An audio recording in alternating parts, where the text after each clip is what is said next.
The story of Boston Dream Center is a story of hope, of transformation, of change. It's a story about loving and caring for the people that the world has discarded and forgotten. It's a story of believing for what can be and knowing that when things are looking impossible for us is where God's just getting started.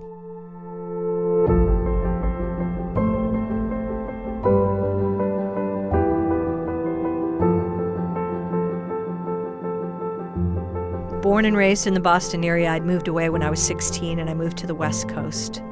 I'd lived in Southern California for over 30 years when God spoke to me and called me home. I was shocked, but I didn't hesitate. I responded and said, yes, I'll go. The very next thing God said was, you will sell and give away everything you own. You'll take nothing for the journey. Once I arrived in Boston, I really thought that things would open up quickly. They did not. It took 2 full years of prayer before I had an understanding and a vision of what it was that God had called me to do. And we began our ministry in Suffolk County Jail in 2014. When I go to the jail, I feel like you can see actual, tangible results and that you're impacting lives. And I think some of the times I go, I get more out of the session than they do. And it's just wonderful. I mean, there are times I'm in there and come home, driving home crying, just thinking about what happened. And you can see the power of God at work.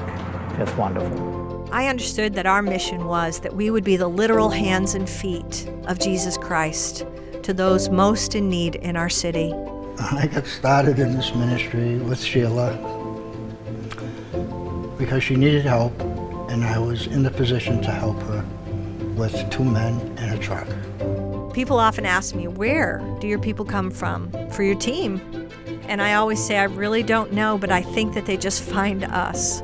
I've really felt that this is a place where I ought to be, and it's been confirmed over and over that God is moving in this ministry in unusual ways, touching people, the needy people in the city, those in the jail. In the last 5 years, we've reached over 35,000 people in the city of Boston, meeting practical needs with spiritual care, discipleship groups, Bible studies, simple churches. But probably the most important thing that we've done is that we've given our hearts and loved people the way that we believe God really wants us to love them. Back in 2017, I got incarcerated, due to my addiction and everything. I used to, be out there and doing things, everything that I wasn't supposed to be doing. I got arrested, and I like to look at it like I wasn't arrested. I was rescued. You know what I mean? Because if I would have kept going the way I was going, I'd probably be dead right now.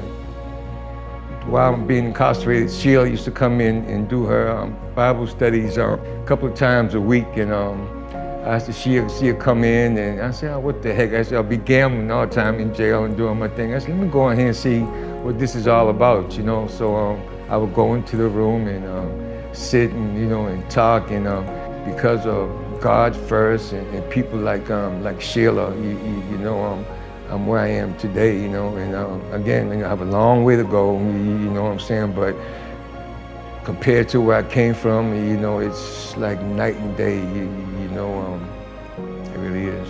In the spring of this year, in 2019, our lead team gathered together for a retreat, and we had a catalytic shift, a moment where we understood that God was aligning our mission to be directly for those who are affected by incarceration.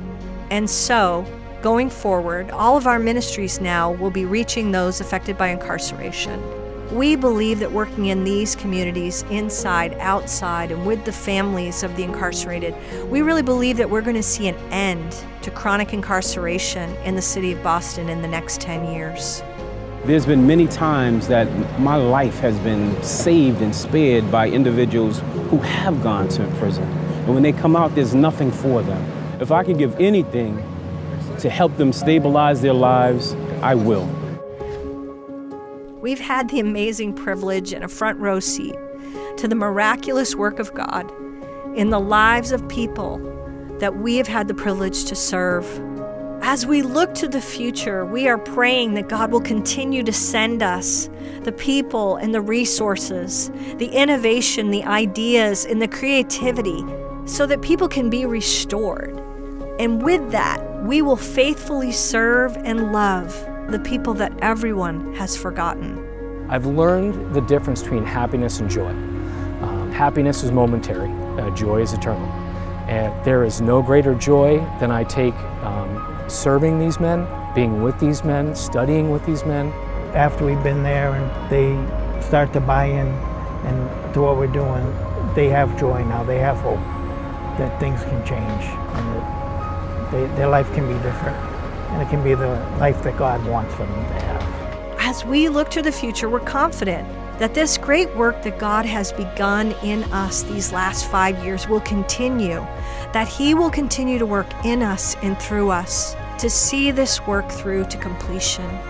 And our prayer is that we will be faithful and serve those that He has called us to reach here in the city of Boston.